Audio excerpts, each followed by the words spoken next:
শোনো মালবিকা, আমি তোমাকে কোনোদিন কোনো কিছুর জন্য ব্লেম দিইনি। কল্পনা করে বানিয়ে বানিয়ে কথা বলে তোমাকে ছোটও করিনি, কিন্তু নিজের চোখে যেটা দেখেছি তারপরে তোমাদের দুজনের মাঝখানে নিজেকে বড্ড বেমানান বলে মনে হয়েছে। তাই আর আমি তোমাদের বিরক্ত করিনি, আমি নিজেই সরে এসেছি খানিকটা। কি দেখেছো? কি দেখেছো বলো? এসব কথা থাক। না না, থাকবে না।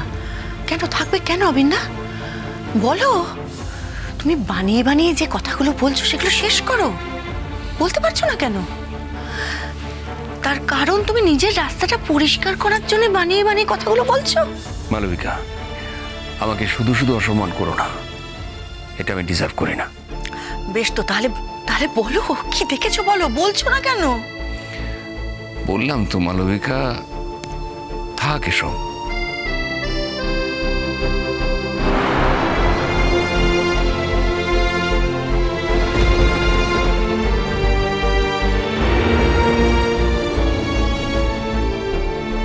যদি এরকম চুপ থাকো, যদি কিছু না বলো, তাহলে বুঝবো যে বানিয়ে বলছো। তাহলে তাই ধরে নাও, বানিয়েই বলছি। চুপ, একদম চুপ।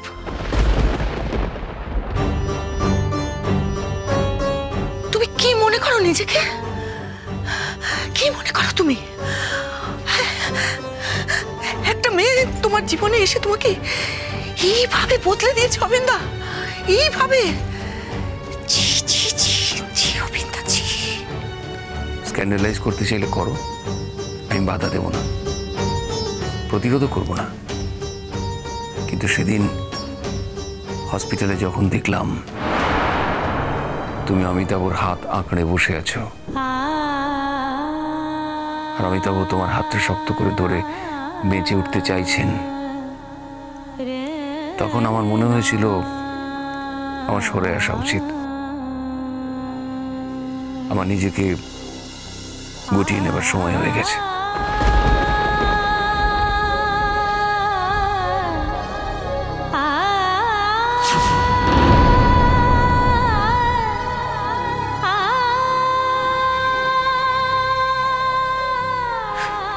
শুধু ওটুকুই দেখলে অবিন্দা, যে হাতটাকে মনে মনে ধরে পৃথিবীর সকলের উপর সব কর্তব্য করে যাচ্ছি মুখ বুঝে, সেই ধরাটা, সেই জোরটা তুমি দেখলে না? তোমার নজরে পড়লো না?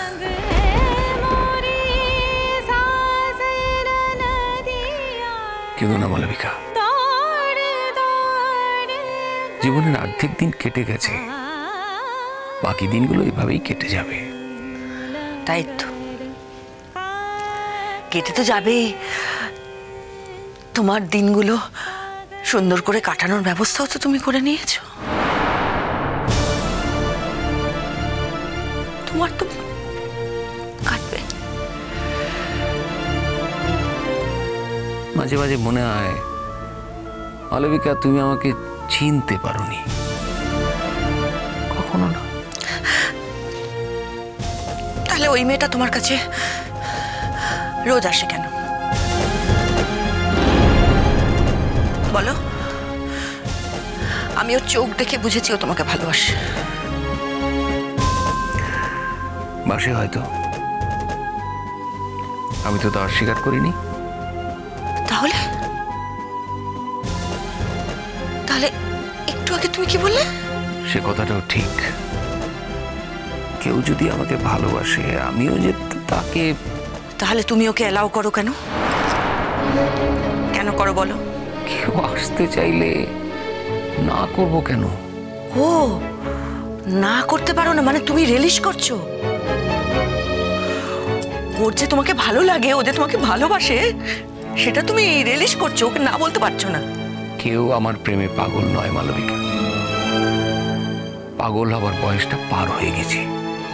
তাহলে তুমি ওকে কেন বলে দিচ্ছ না যে তোমার পক্ষে আর এগোনো সম্ভব না? কেন বলছো না বলো? সেটা কি বলে দেবার অপেক্ষা রাখে?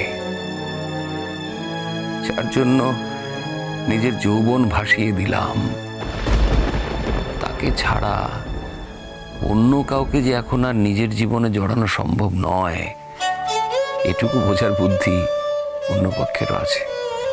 তবু বলবো, তুমি পাল্টে গেছো অবিন্দা। তুমি অনেক অনেক বদলে গেছো। তুমি অস্বীকার করিনি তো।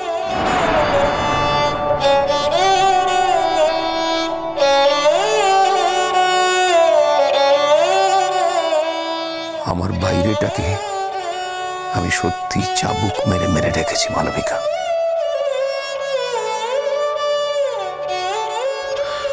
এমন একটা ঐশ্বরিক প্রেমের বাঁধা হয়ে থাকলাম আমি, মাঝে মাঝে আমার এমন অস্তিত্ব সংকট হয় কি বলবো।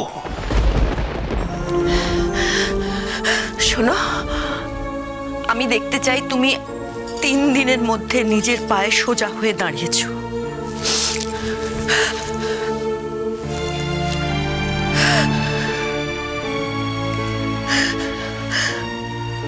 আমি আমার অবিন্দাকে এরকম ভাঙা চোরা শোয়া অবস্থায় বিছানায় পড়ে থাকতে দেখতে পারবো না। তার আগে যেন আমার মৃত্যু হয়। মালা,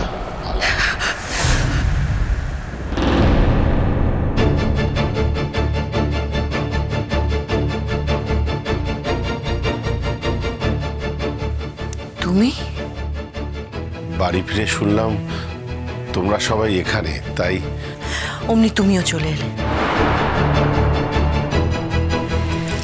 এতদিনে কিন্তু তোমার একবারও আসার কথা মনে পড়েনি অমিতাভ? মালবিকা, ভেবেছিলাম তুমি খুশি হবে। হ্যাঁ, আমাকে খুশি করাটাই তোমার জীবনের একমাত্র ব্রত কি না?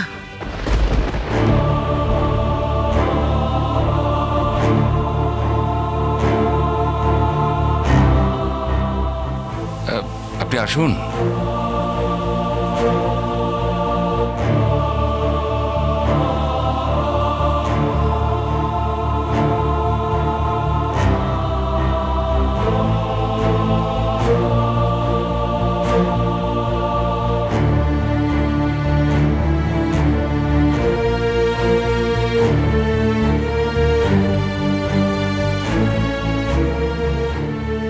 মালা খুব রাগ করলো।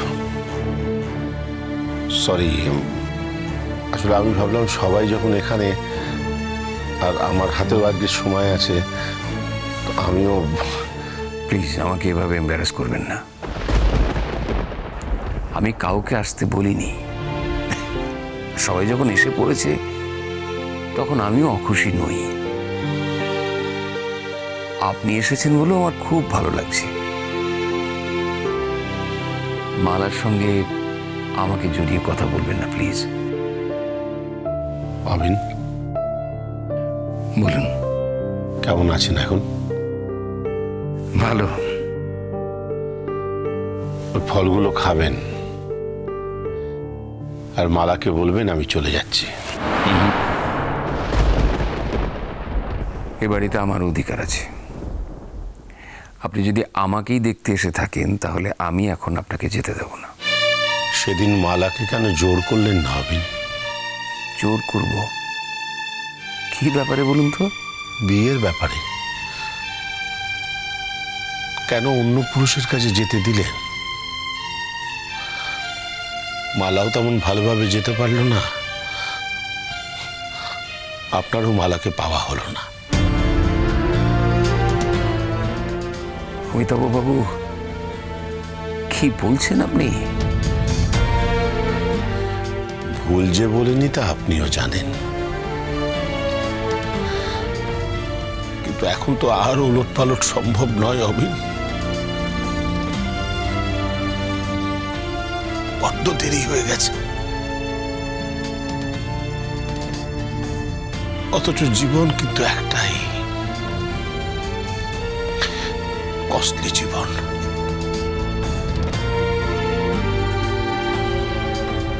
Very costly.